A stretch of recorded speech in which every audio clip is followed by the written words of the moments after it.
Hi friends, I have a really fun video for you today. It is my entire Montblanc collection as requested. I put it up on Instagram and I was like, do you guys want me to break this down or do you want to sit for a very long time and see my whole collection? I think it was 86% of you voted for the full collection. So here it is, very quick intro here. We are going to go through my pens, then we are going to go through my 17 bottles of ink approximately, and I just have 2 or 3 small leather goods to share with you at the end. I hope you really enjoy this video. Be sure to subscribe if you want to see more from me. I have a really fun, slightly controversial Montblanc video coming out very soon as a follow-up to this video, and I don't think you'll want to miss it. I will see you back at the end just for a quick goodbye. Overwhelmingly, people wanted to see everything, so we are going to get started, and I'm going to try to move through this at a relatively quick clip, but I anticipate it will still be a longer video, so I will put timestamps below for you. If there's anything you want me to do a deep dive into after this video, definitely let me know, because I love talking about Montblanc. This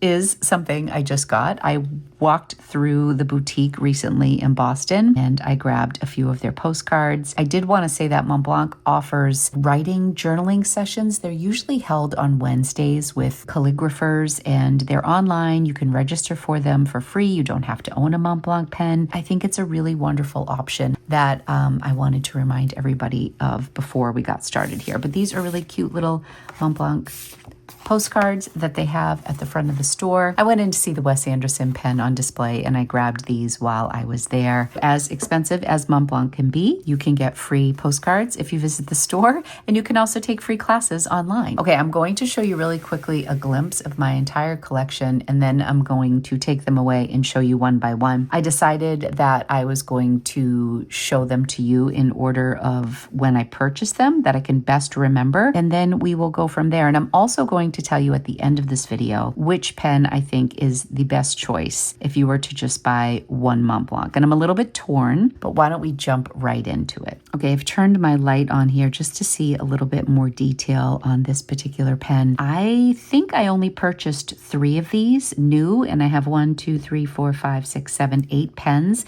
which means 5 of these are pre-owned. 1 was gifted to me of those 5, so I'm not sure if it was pre-owned or not. And I think that is a wonderful way to get into Montblanc, is to buy pre-owned, because they are very expensive. So this, I believe, I found on Poshmark of all places. This is the Montblanc Noblesse.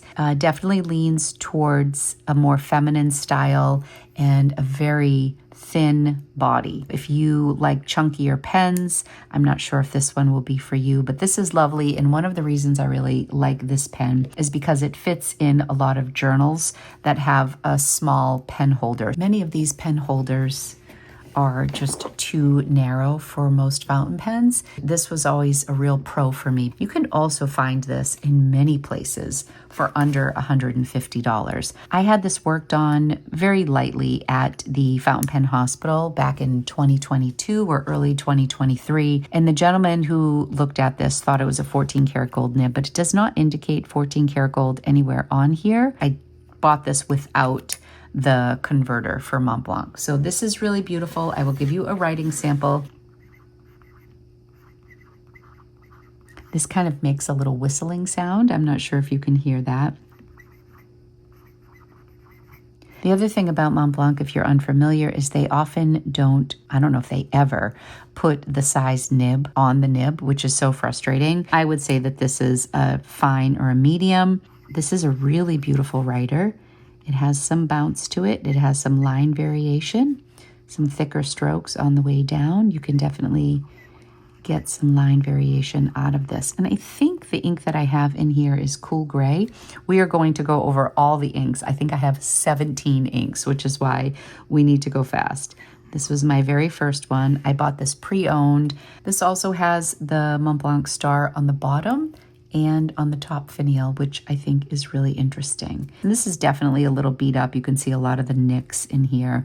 But for the price, I was really excited to own my first Montblanc, and I've kept it in my collection for 3 years now. It's unique within my collection because I don't have many pens that are thin like this. If you are a Montblanc professional and I misspeak in any of this, please feel free to correct me. I'm just doing a little bit of research, and ChatGPT is my friend. He's not always right. right. So let's just go in with that. It looks like the Noblesse fountain pen with the gold finish was released around the 1980s. The Noblesse line, which was known for its elegant and classic design, featured a mix of high quality materials, including gold plated or solid gold elements. Okay, next up is my baby, which is really unique in my lineup. I don't have any other pocket pens. I love this pen so much, and one of my very favorite features is the large finial in kind of the antique look to it. This is actually the same model as the Wes Anderson. The Wes Anderson one is quite a bit more money than this, and I actually got this for a really good price on Apple Boom back when they were carrying a full line of Montblanc items. I believe this pen is still available on Yost's website, and I think you can get a pretty good deal on this compared to what they sell it for at the Montblanc store for a new pen. So I'll be sure to leave a link for this in the description, and if you use code FRIEND at checkout with my link, you'll save 10%. That's probably the only discount I'll have on any of these Montblancs, but I figured I would mention it just in case you are in the market. This is a great pen because it's so practical and it's so easy and it's such a great writer. The formal name of this is the Montblanc Heritage Rouge et Noir. They also make like a vanilla white version of this that is absolutely beautiful. And most recently, they did a orangey red version. So these can be quite collectible. They have a variety of color options, and if I'm being honest, I would love to get something other than black. I have so many Montblanc pens that are black that I've kind of made a commitment to myself that moving forward, if I invest in any more Montblancs, which I probably will, I am making every effort to get something other than precious black resin. This was on special when I purchased it, and the white one was not. It was like over $200 savings to get the black one. This is not a screw top. It just pulls off, but you do screw the back on, and then it becomes a really beautiful balanced pen in your hand. This has a medium nib. All of these nibs, with the exception of maybe the Noblesse, are gold nibs. These also just take a cartridge. I'm using Toffee Brown in here, one of my favorite Montblanc ink colors. I have it in a bottle, and I also have cartridges of it. This is such a smooth writer.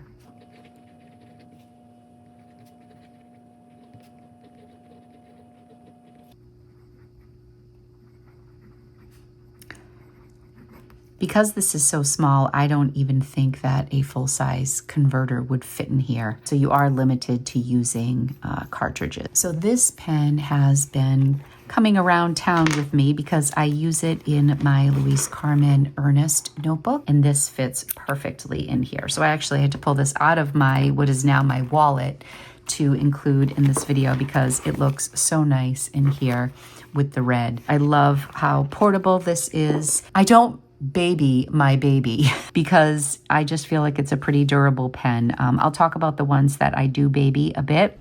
Where is Bebe's chamber? The strongest feature to mention, in my opinion, is how balanced it is for a small pen. It has some weight to it, unlike, say, a Kaweco Sport. I suppose if you have really large hands, this might be a challenge to write with. I would say that my hands are pretty average for a woman, and this is a perfect little pen, and I absolutely love it. If I were to get another one, I don't think I would get the Wes Anderson because it's so expensive, but I love the cream color one or the red. Which would you go with the next choice? I feel like the red would be a really fun pop of color. It's really adorable. Next up is this beauty right here, and this one is really special to me because I got this at my first pen show, which was the Orlando Pen Show in 2023. I bought it pre-owned. It's also where I met Sid, who is a medical student who I met at in Orlando, and he restores Montblanc pens. He took so much time to explain this pen to me.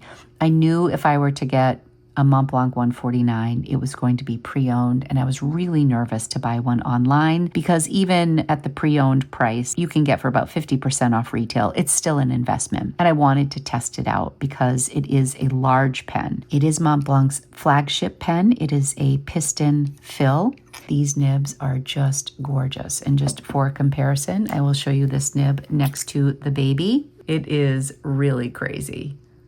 I actually like larger pens, so this works so well for me. Now, what's interesting about my selection of this pen in particular is Sid had, I think, 8 Montblanc 149s. They ranged in price from like we'll say $475 to maybe $600 depending. But they were all the basic precious resin from various decades. I ended up getting this one, which is vintage, and I believe this is from the 1980s, if I'm not mistaken. Oh gosh, I used to know this like the back of my hand. I ended up choosing an extra fine, which really shocked me because I am not typically drawn to extra fine nibs, but it was a really nice ink flow. Eventually, I had this nib worked on because I wanted it to open up just a little bit more, but I'm so happy that I chose this pen. One of the features about this that I loved is it has an ebonite feed. This is a split ebonite feed. Every Montblanc that I've bought recently has a plastic feed. I also have a thing for two-toned nibs. You can see this has a little ink window here. It's hard to see,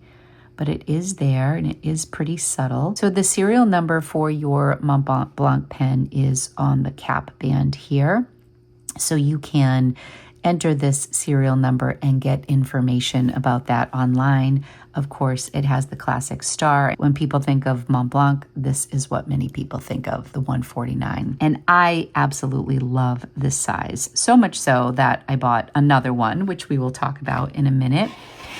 When I went to the Dutch Pen Show in 2024, I had Philip from Lanceydel Pens work on this, and Philip used to work at Montblanc, so it felt very appropriate that he was going to do the work on this nib. He made it a little juicier for me. He did like as close to a cursive smooth italic as you can get, having so little tipping on an extra fine nib, and he did such a wonderful job. This continues to be one of my most prized pens in my collection. Montblanc 149.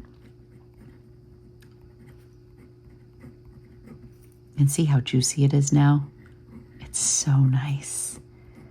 See how thick that downstroke is and thin? I mean, he did such a great job considering this was, not considering, he did a great job, period. But because this was an extra fine, I think it made it even more of a challenge, and he just did such a nice job. So it is an extra fine with a custom nib grind. Now this pen, I do not like to travel with. I brought this with me to Europe. There was a fair amount of leaking. I have had some leaking issues with this pen. I'm sure if I called Sid, he would work on it or give me some tips, but I don't think that I need to travel with this pen. I have more modern Montblancs. This is really special to me. I just think that this is one that I will, from now on, keep at home, or if I do decide to travel with it, I will travel with it empty, maybe get some ink in my travels, which I've been known to do, use it and then empty it out again and then bring it home. I just wouldn't recommend, if you have a vintage Montblanc, it could just be unique to this, but to travel with a full thing of ink. This is from the 80s. Really could be wrong. ChatGPT is saying that by the mid-60s, Montblanc transitioned to a plastic ski slope feed and eventually other plastic feed designs. By the late 60s, the split ebonite feed was gone from production. But I don't think Sid said that this was that old. I mean, it could be that this was just housed with an ebonite feed, like when he was repairing it. Let me know in the comments what you know about that. But I am so happy that I have this feed, and now with this gorgeous nib grind, this is just a treasured piece for me. I absolutely love it. This was an ink that I bought in California, and it is Montblanc. We'll get into the ink color in a little bit. We're going to talk about this next since it is another 149. I can show you some differences. This is a medium sticker. I'm not the kind of person that loves to leave my stickers on, but I leave this on only because I have two 149s, and it just makes it easier at a glance. Now this one says West Germany. Looks like their pens were marked with West Germany from about 1949, when Germany was formally divided after World War II, until 1990, when the Berlin Wall fell and Germany reunified. So this could still be a transition pen that still says West Germany post 1990. This does show signs of being a little bit more of a modern pen, but this one is a medium nib. I bought this on The Real. I love to shop The Real for pre-loved luxury handbags. In doing so, I discovered that they also sell fountain pens. So they don't have the best selection, but every once in a while, a pen will come up. I took a quick break. My son Rocco just came home with his friend. So I'm just going to do a writing sample here. What ink is in here? I think this is Robert Louis Stevenson. I'm not sure, but we will see all of my inks very soon. So this is the vintage ebonite feed, split ebonite, and this one is plastic, and it's just a juicier nib. The ink windows are similar. You can see right here. I do love the bicolored nib. I don't think I've had any leaking issues with the newer model. There's not quite as much bounce on this pen, although it is still nice. I mean, you can't complain about a 149 nib. They're beautiful. We estimated this when I first bought this, early 2000s. Also, when I originally bought a second Montblanc, my intention was to send one out to have custom ruche. I was on a wait list for a year, and I was given the opportunity to send it. But at the time, I think it was when I bought my Tata pen, and I had just invested in that pen, which is ruche and Raiden. And so I decided I was going to wait a little while longer. But when I initially bought my second Montblanc, my intention was to send one out to have some custom work done on it. So that is still a possibility. But in the meantime, I'm loving them. Okay, next up is this beautiful pen that Jay bought me for Christmas 2023. I believe 2023. This is the Glacier pen, and look at the movement in this cap. It's absolutely beautiful. This is the Douai, and we bought this pen at Nordstrom, of all places. They were having like 20% off right before Christmas. It was significantly less money than it was on the Montblanc website. And I don't know about any of you, but during the holidays, I always use the Rakuten app. And I think we got cash back on Rakuten as well. So it really made for a very special gift, but we also saved a little money on it. This, of all of my pens, if there's any buyer's remorse, that's pushing it a little too far to say buyer's remorse. However, I will likely not buy another Montblanc that has a heavy cap that I cannot post. I mean, I can post this, but it gets pretty back heavy. I mean, it's not awful because this part of the pen is so lightweight. But when I think of what I spent on this pen, it's really just this resin. I mean, it's beautiful to look at like this, and it's beautiful in a lineup, but I can't really appreciate the beauty of this pen when I write with it, because it's a bit back heavy to do this. If it posted a little bit deeper, it would be different, but this is a beautiful pen. I can write with it this way, but it's just not as pleasant as when I write with it like this. Then it's just the precious resin.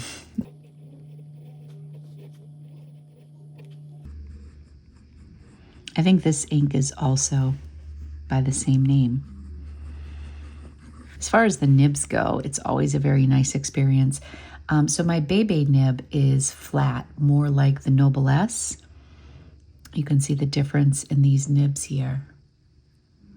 I do like that there's some variation in all the different pens. Makes it feel a little bit more unique. I think I have one other pen that has a smaller nib like this, and we can compare them all.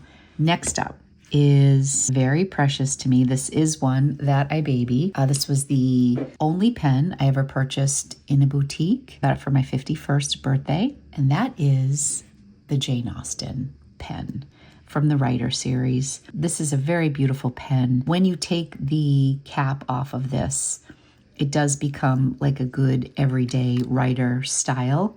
It does not have the large nib like the 149, but I would say that the body of it is similar because it's a pretty girthy pen. So you can see these side by side. I just love everything about my Jane Austen pen. I mean, if it had a 149 nib, that would be even cooler. But this is, I believe, the same nib that is on the 146, which I will get to a little bit later in the video. I do have an in-depth walkthrough of this pen from when I purchased it. I will link it above for you. I believe that Montblanc very much underrepresents women in their pens. They do have the Muse series. It's a very feminine line with the Elizabeth Taylor pen and the Marilyn Monroe pen. I actually had one from that series that I sold. They're just too small. They don't have a ton for women, so I was really excited about this. And at the time, I had never read Jane Austen, so I felt a little guilty when I invested so much into this pen, but it sparked this reading journey for me. And I went on to read Pride and Prejudice and learn a lot about Jane Austen and her work. Things that I love about this pen. I love that it incorporates color without being bright and kind of in your face. You know, I really like subtle colors. I did think that this blue was very similar to the Glacier. This one is a little bit more of grayish tones, but it's just beautiful. I love the combination of gold and silver on a pen very much, and I think they do it so beautifully here. The finial is absolutely beautiful. So on the title page of Jane Austen's first published novel, which was Sense and Sensibility, Jane Austen's anonymity was signed with the phrase, by a lady. So during Jane Austen's time, it was considered more fitting for a woman to write as a hobby, but not to be a published author. And the idea that a woman would actually seek any sort of publicity or public recognition or fame was pretty much unheard of at the time. So publishing under her own name could have been seen as stepping outside of the bounds of what was appropriate for women. So that is why she signed it by a lady. It also was a way to protect her family from any awkwardness, for people to know that someone in her family who was a woman was also an author. It would have not been looked at favorably. So it kind of protected her family as well, which is so crazy to me. It was also fairly common practice at the time to just publish things under a pseudonym, you know, so a lot of people didn't sign their true identity, male and female, at the time. I love the weight of this pen. It is a piston fill. Beautiful. It has Jane Austen signed right there. I'm going to pull back a little to share this with you. When you purchase the Writer's Edition, it comes in like a book like this, Fountain Pen Writer's Edition, homage to Jane Austen. And again, this was the one and only pen that I purchased in the boutique, so it was a really special experience. You also will receive a little booklet with some information about Jane Austen. This was interesting to read, and it's in a variety of languages. Also the service guide here.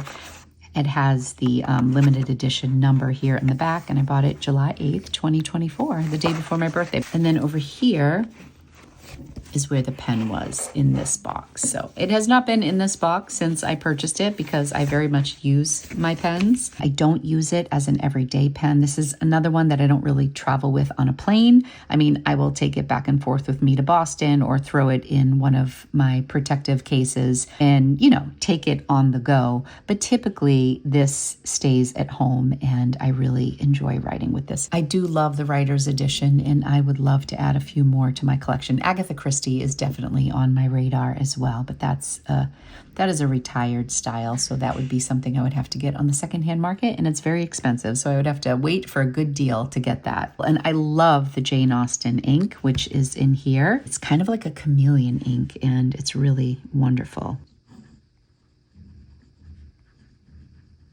I have to say, of all of my pens, my extra fine one that I had the work done on is my favorite nib, with the ebonite feed and just the personality that it has being a vintage pen. This is very lovely, very consistent. You have to apply very little pressure. Very nice. This is a medium nib. There's not a lot of bounce to this nib. It's a pretty stiff nib. But I have kind of a heavy hand, so I don't really mind that. It's beautiful. And again, I love the combo of the colors, the gold and the silver detail. So nice. This is a pen I have not spoken about on this channel as of yet, and I've had it for a while. In fact, it has been to Hamburg to be repaired and has made its way back to me. This is the Montblanc 100th anniversary retractable fountain pen. It was released in 2006. It was limited to 15,000 pieces. I got number 6,222 of 15,000. It's a tribute to Montblanc's early safety pen design with a sliding sleeve to extend and retract an 18-karat gold nib, just like the original Simplo Rouge et Noir pens. I've always wanted to get a Montblanc Bohème. I bought one off of Mercari very early in my pen collecting, and it was a fake. I eventually bought one from the Real, and when I got it in, it did not retract. So there were some Bohèmes that were just standard. The pen wrote great, but it just wasn't what I wanted, so I ended up returning that. So when I found this was also on the Real. I had never seen this pen before, and I thought it was really unique. I had a little credit with some items that I consigned with the Real, and when I looked online at what these pens were going for, I realized it was a really great value. But when I got it in the mail, it wasn't long before I saw the issue. So we will show you how it works. So the nib is in there. So it is retractable, but it's like it's a sliding nib. So it retracts like this and it slides out. So when I started to write with it, when I first got it, I realized that the nib was really pushed back. So I think what happened is somebody probably one too many times tried to close this when the nib was on before pulling it back, which is definitely an extra step you have to be careful with when you're using this pen. But I thought this pen was really unique. I brought it into the Montblanc boutique where I bought my Jane Austen at Copley Plaza in Boston. They said they had to send it out for repair because it was vintage. They didn't have the parts on site, and they quoted me $119, I believe would be the max for a nib replacement. And they also had to replace the feed. The feed was all messed up. So this went back to Hamburg. It was several months until I got it back, but I mean, not terrible, like maybe 3 months tops. They did a great job with it. I will say when I got this pen back, I was a little disappointed in the presentation. It just came back in an envelope like this, like nothing around it, like literally in the envelope like this. I was actually a little bit shocked that it was not even in a case or wrapped in anything soft. I was definitely disappointed. The pen did come back and it writes beautifully. I am going to try to buy something that I can maybe buff out some of these scratches. This is a really unique pen. I think it's a really fun pen to have in my collection. I will show you this nib next to the baby and also next to my Glacier pen. So this is just a tiny little nib that really packs a punch. These are the nibs. The baby being the flattest of the three. What's unique, like if you look at the breather hole on the baby, it's like a triangular shape. This one in the center of the Glacier, it has just a circular shape in the breather hole. But unique to this 100th anniversary, the breather hole is in the shape of the Montblanc star at the top, which I think is really cool. I believe it is a medium nib. Again, since it wasn't written on the pen, I can't say for sure. Okay, so here's the pen, like this. It only takes cartridges, so that can be a pro or a con for you. And this back part screws off. Here is your cartridge right there, which you just place in from the bottom. So it pops in. I have the toffee brown here. You can see how the mechanism works without the back part on too. Kind of slides back. I just think this is a really cool design. And this, you can keep this on the back and it makes for a pretty long pen. You can definitely write without.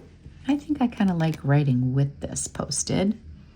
Just have to be really careful to remember to pull that back before you put the nib on. Otherwise, that's going to push back again. Yeah, so they replaced the whole feed and the nib, and it was sent back and forth. For $119, I did not think that that was bad. I said this was toffee brown, but actually I used this green ink and a syringe and just popped that cartridge in, and it doesn't seem to have made its way up yet.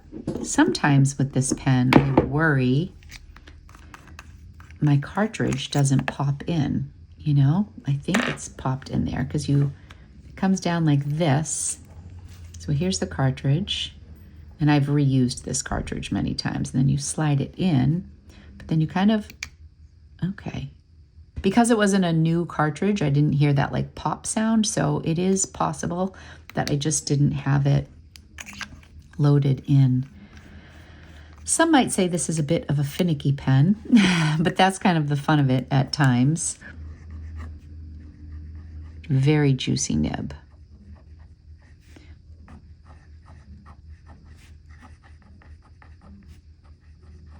I actually find myself writing on the corner a little bit because when I write straight down, it's really broad.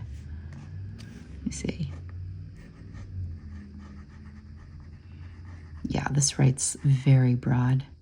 So it was 110. It shows that it was 6222 out of 15,000. This was in January of 2025. I think it came back in March. You agreed to pay up to basically 110 for the required service. In the case, the careful diagnosis of your writing instrument shows that the operation corresponding to the amount is higher.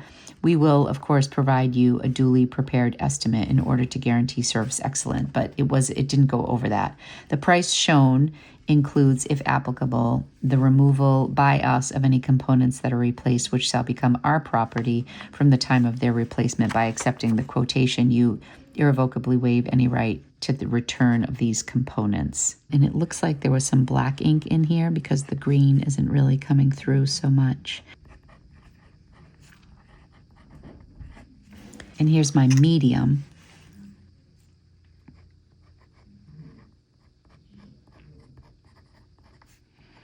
You can see it really, maybe it's a medium. That nib is much softer, I would say, than this nib. So I would say you get a little bit more bounce with this, but it also makes me nervous because it's such a small nib. There we go. This is one that I'm pretty careful with, and it looks like it's skipping a little bit. I don't know what's going on here.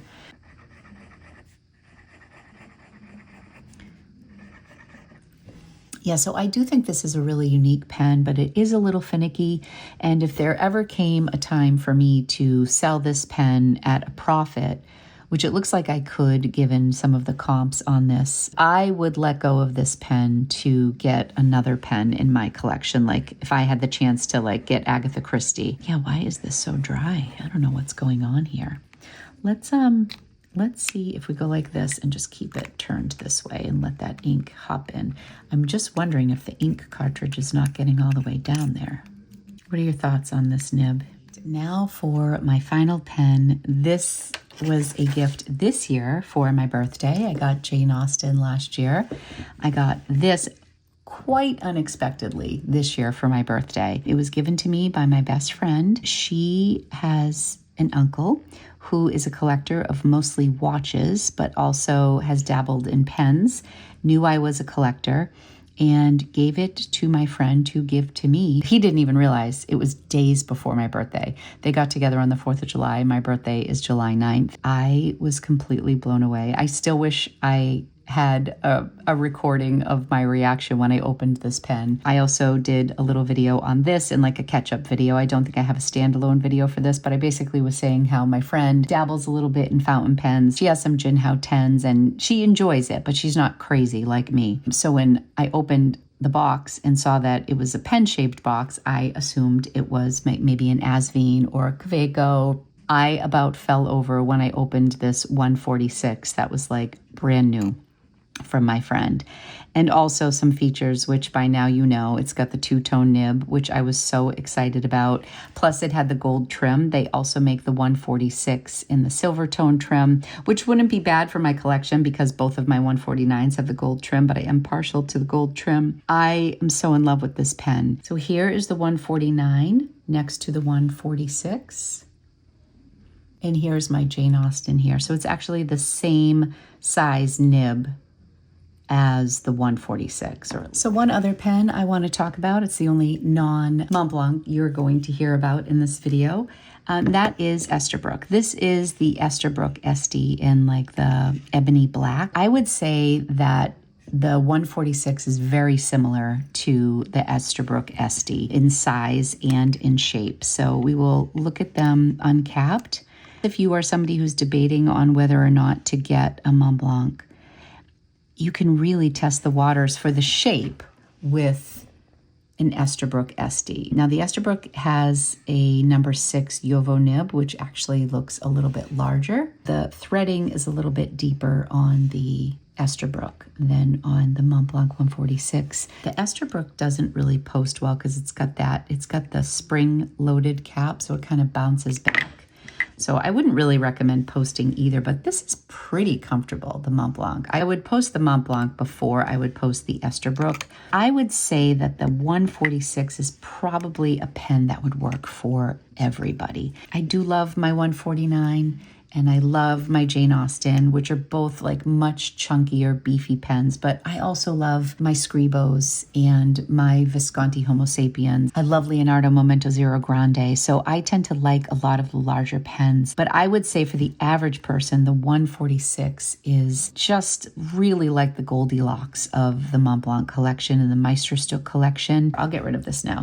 The only downside to this pen is that it's kind of an average size pen, that you can get a very similar look by getting a black Esterbrook SD or any other cigar shape. You know, for what you pay for these, you might want to go with the 149 if you want like a really special writing experience, because there's no nib like the 149 nib. There are larger nibs and arguably nicer if you enjoy the writing of the Pelican M1000 or, for example, the King of Pen. However, it is a unique experience where I don't know how unique of an experience the 146 is. However, I reach for this all the time, because it is just so easy. I don't know. So it's like the pro is the con, that it's simple. It works for just about everybody, but it also can feel basic at times. I don't know. You can do with that what you will, that information. But I am so incredibly thrilled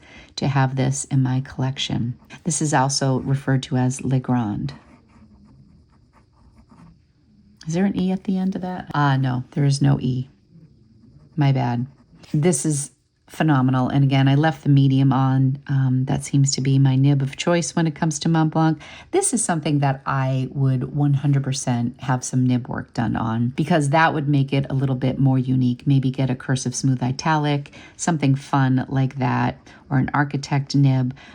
This medium nib is beautiful. Again, I don't think that these are super soft nibs, but they are just so reliable. I'm so grateful to my friend and to her uncle. Such a smooth writer for my 52nd birthday. Oh my gosh, I can't believe I'm 52. Anyways, this is what's closing out my collection. I would say that if you could only buy one Montblanc, me personally, if I could only have one, I would have chosen the 149 and I would choose this again.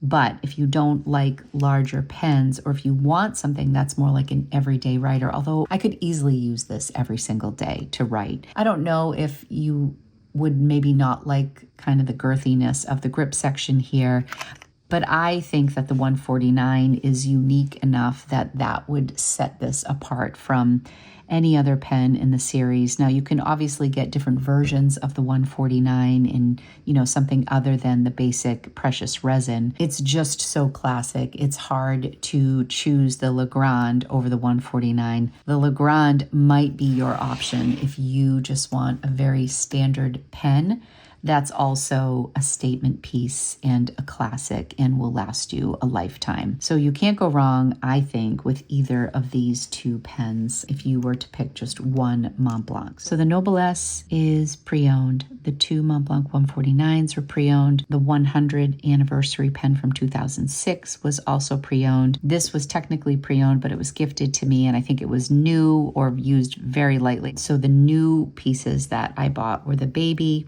which is still available, the Glacier in the Douai, and Jane Austen. I believe you can still get all three of these pens.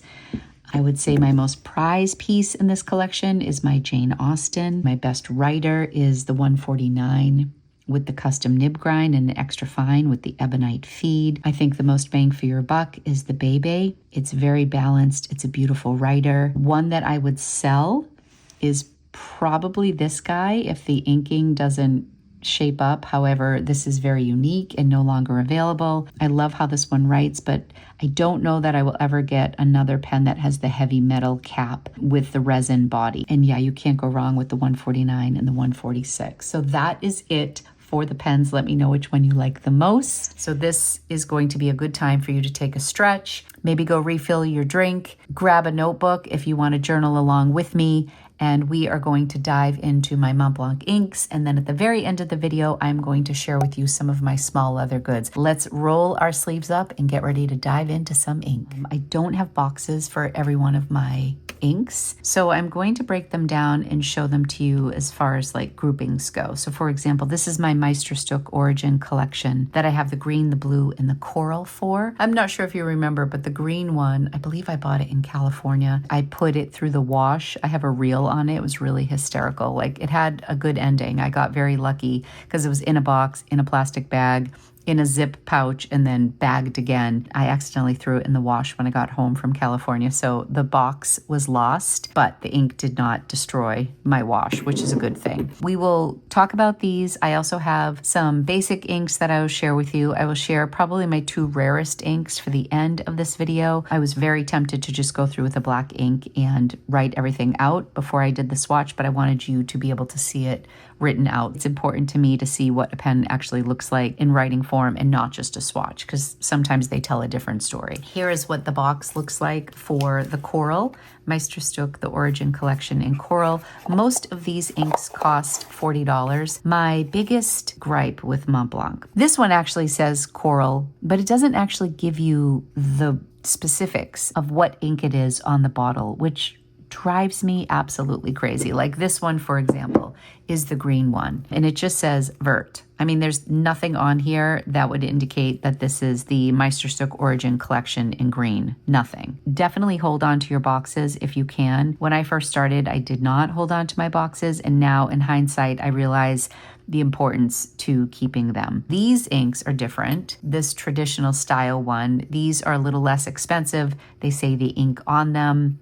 Perfect. I don't know why they don't put the ink color on these really expensive bottles. Off my soapbox, let's dig into these colors. I am using a glass dip pen just so I can rinse it off really easily. So we'll do the coral first. Look at that beautiful coral. This is almost like a blood orange, I would say. It's very nice. Maybe similar to like an ancient copper. There is the coral, which I really do like. Next up is the blue. So it does say it on the box, Meisterstück Origin Collection Blue. I feel like they have come out with quite a few blues lately. It's actually inspired me to get a blue pen. I'm looking at one of the map pens from Aurora because I don't have many pens that have blue, and I have so many blue inks from Montblanc, and I really do love them. And it's amazing to me how unique they look, some of them. This is a really bright blue, almost a little blurplish. This is the green ink in my Montblanc 149 Extra Fine. Sometimes when these dry down, they look a little different, so we'll be sure to revisit. You can see how dark this looks coming out of the pen, but when you see the swatch of it, you may think that it's lighter. So I always like to give my samples in a pen, or at least, you know, even if it's a dip pen, just to show what it looks like. Those are the 3 I have from the Origin collection.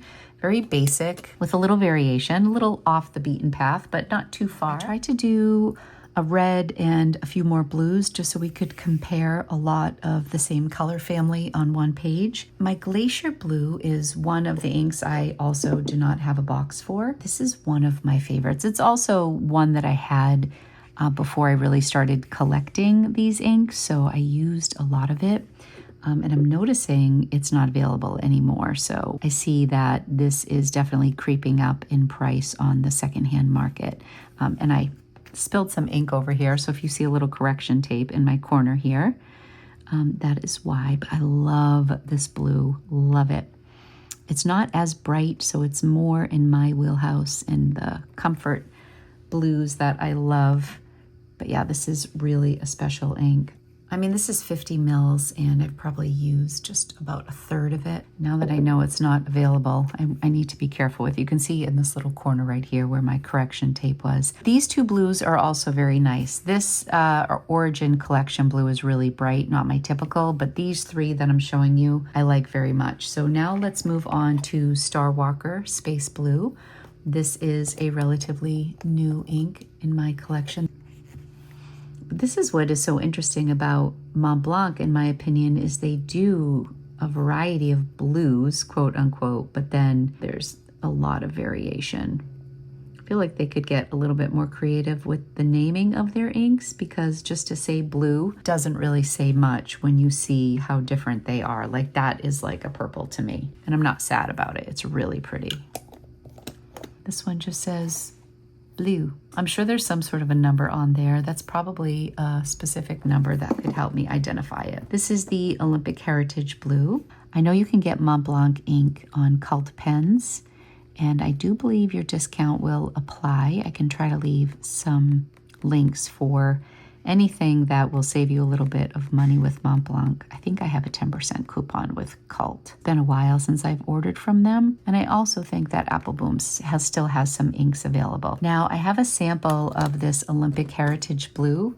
So this was the last time I did some ink samplings from Montblanc. But when you see how this dries down, you can see the green in there. It's a really interesting color. And I was not expecting to see any shades of green in the writing sample here. So that is really cool. So we'll see if it does the same thing here. So here's the box for the Heritage Blue. There's the Olympic on the side. I really thought that the pen for the Olympic Heritage Blue was very similar to Glacier as far as the coloring goes, which I love that color. It just seems to be a little bit overdone, and I also find that that color is similar on my Jane Austen pen as well. So here's the red. There we go, Heritage. When I look in the cap, this looks so similar to the coral, and the coral is looking more reddish. So I really wanted to get these on the same page because they're so similar to me. I have to remind myself never to get another red from Montblanc because I don't use red all that often. This was a little bit more of like a collection purchase, and hope to, like, you know, maybe share inks with friends one day because there's so much in here. I feel like I'll use the blues long before, but that is painfully similar. I also have Poppy Red in cartridges. Okay, my daughter called, so I took a break and everything was able to dry a little bit. You can see the variation in the Olympic Blue, and actually the Star Walker Space Blue has some great shading as well. So quite a variety in the blue family. Then this ended up darkening up a bit, so you can see that this is definitely more coral. So over here I did the more basic colors. It's so funny because this cool blue I bought at the Dromgoole booth when I was at the Orlando Pen Show. And I remember being so disappointed because I was agonizing over ink. The woman who was working there, she was like the ink specialist. And I remember being so disappointed for so long, and I didn't touch this ink. And then I kind of entered my gray ink era, which was largely prompted by Earl Grey ink, which I really love from Diamine, but especially Kobe Coast Stone Gray. And then I just realized, like, browns, grays have so many variations. And then I went back to this ink and I was like, you know what? I get it now. Sorry, my hands are a mess. But I really do enjoy this ink. So let's take a peek at this one. And I would say it has a little bit of purpley in it. And if I'm not mistaken, this kind of reminds me a little bit of the Jane Austen ink. We'll have to take a closer look. My Jane Austen ink and then Around the World in 80 Days, which you're going to see soon, those are like chameleon inks. I feel like depending on the lighting and what pen it's in, it can really look different. But this cool gray is really fun. It's not too light, it's not too dark. It does have some shading components.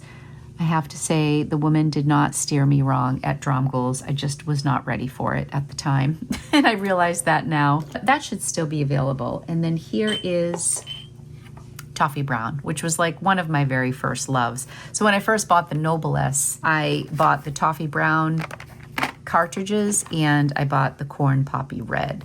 And I love the Toffee Brown so much that I ended up getting a full bottle. I got this bottle at the Montblanc outlet, actually, in New York. One time, oh shoot, I'm doing the wrong one. Oh boy, I knew I'd make a mistake eventually. There is a Montblanc outlet in New York, and we stopped there, and it was so nice. It's also where I got a small leather good that I'm gonna share with you at the end of this video. If you're still with me, before editing, I think this is going to be about 2 hours of footage, no joke, but after I edit, it should be bearable.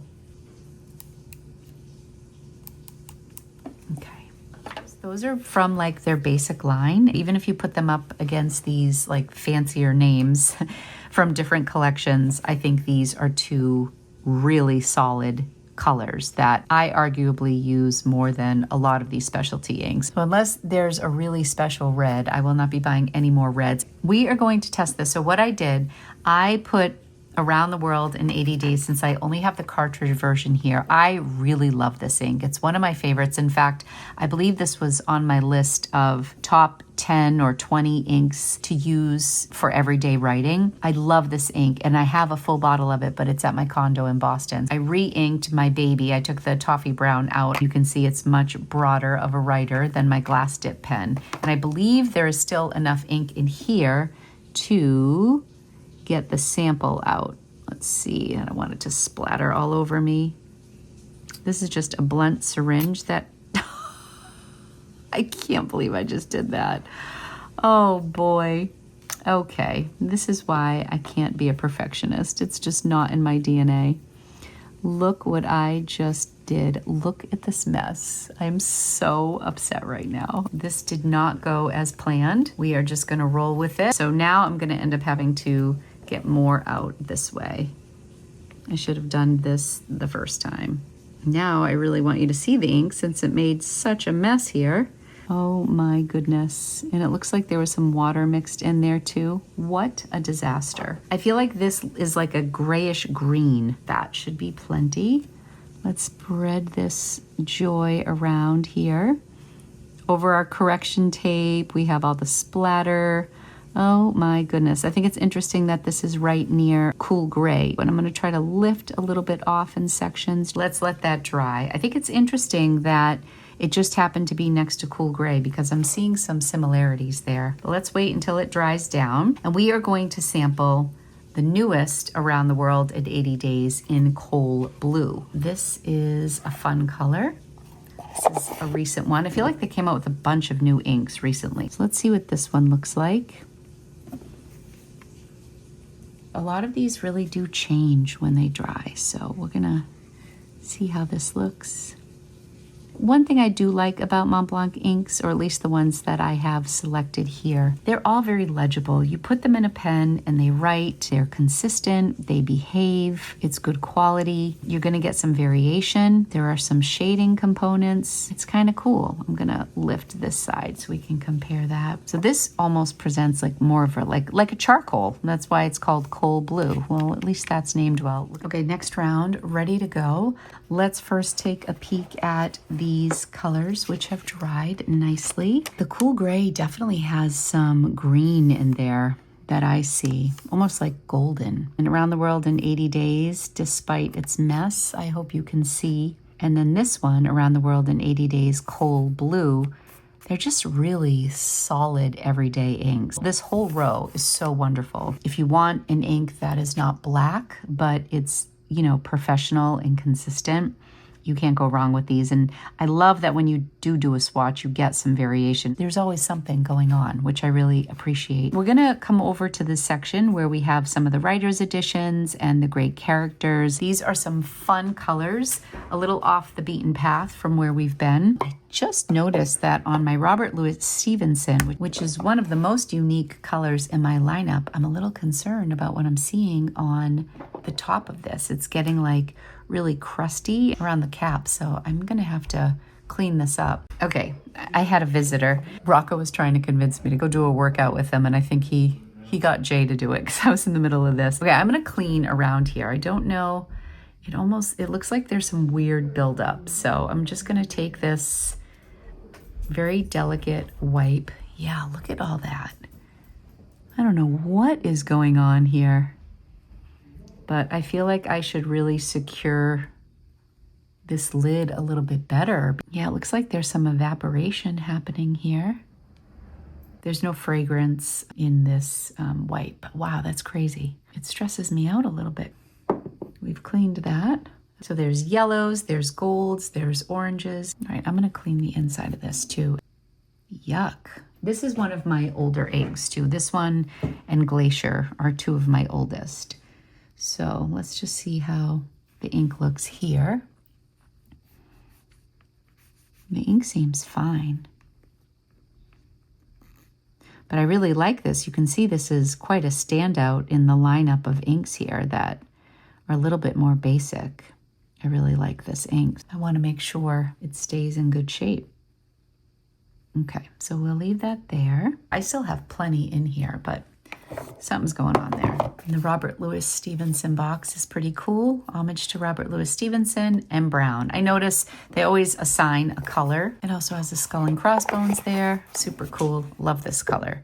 Okay, next up is Jane Austen. I love my Jane Austen ink. It's got the scroll work, which I think is really pretty. This is on one of the books. Homage to Jane Austen, and they call this Umber, which I didn't quite agree with because I feel like it has a lot of purple qualities.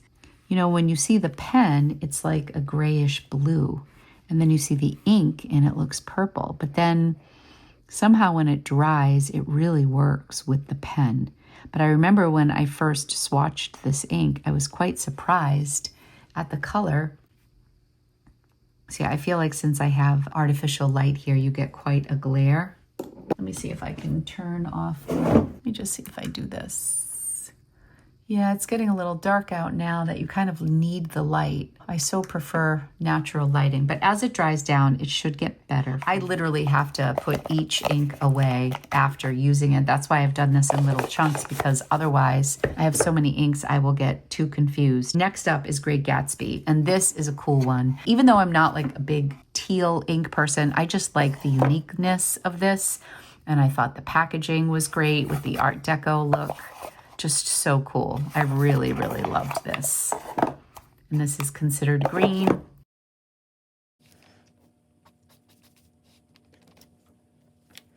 I feel like I had a slew of these inks come in at once. So if you've watched any of my other Montblanc videos, you may have seen a good portion of these already swatched, but I've since added to the collection, so I figured I would do a complete collection. And then this ink I bought when I was in London, the ground level of Harrods. It is such an awesome store. They had so many great writing instruments there. They had a Monte Grappa section. I have a video on that too, but at the time I only bought this ink, and I'm so happy I did. You know, sometimes if you just want a little something when you're traveling, you don't need to buy a pen. Sometimes just a little ink is a nice little memory. This is a great everyday purple. This reminds me of like grape soda or something. Okay. I made a mess of this box, but I really need to keep these in the box. He's got a lot of ink on his face, but Enzo Ferrari in purple. And I do have one more Masters of Art to show you. This is my newest. It's Pierre-Auguste Renoir. This is a beautiful box. I will show you what I've been doing off camera. So here's the glass dip pen I've been using. I am just creating a little square, rectangle, I should say.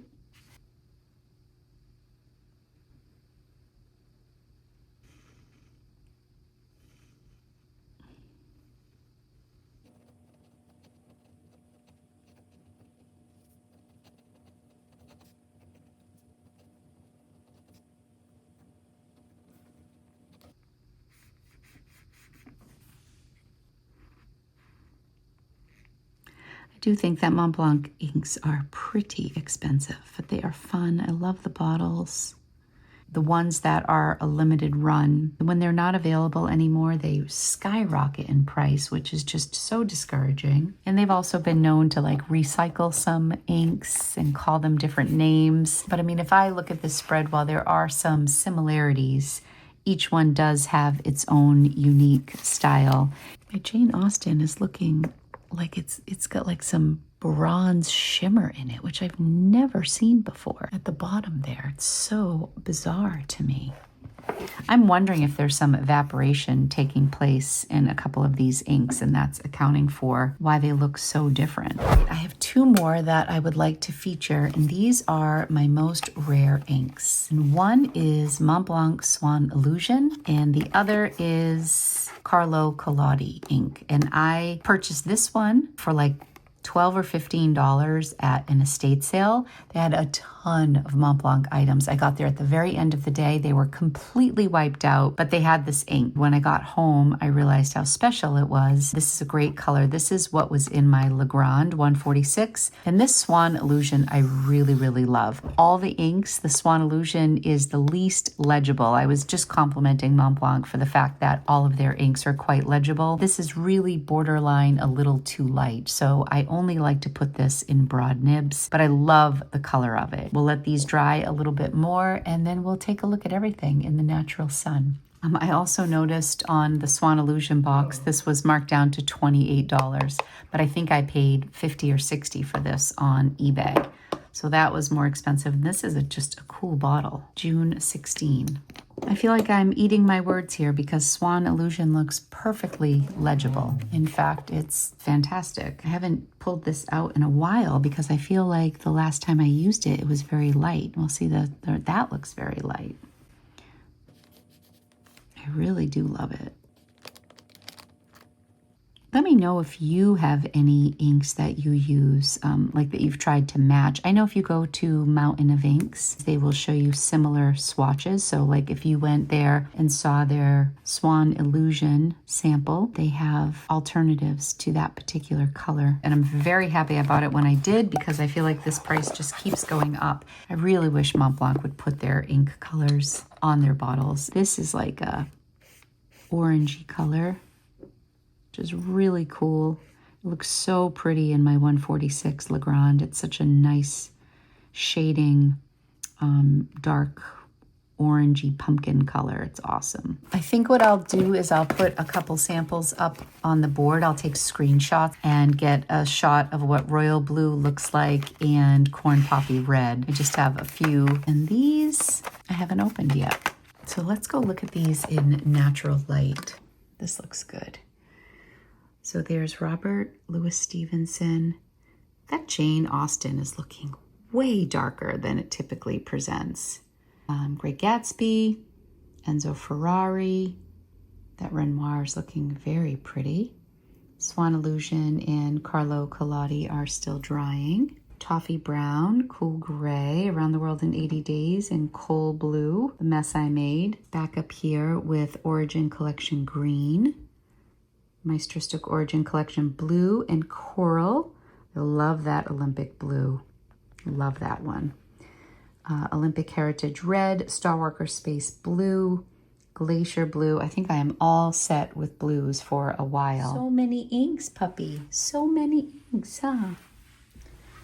Here's the mess on my desk with all of my inks. Oh my goodness. All right, I have two small leather goods from Montblanc. This I purchased on the RealReal secondhand, and I got a really great deal on it. It's a wallet inside.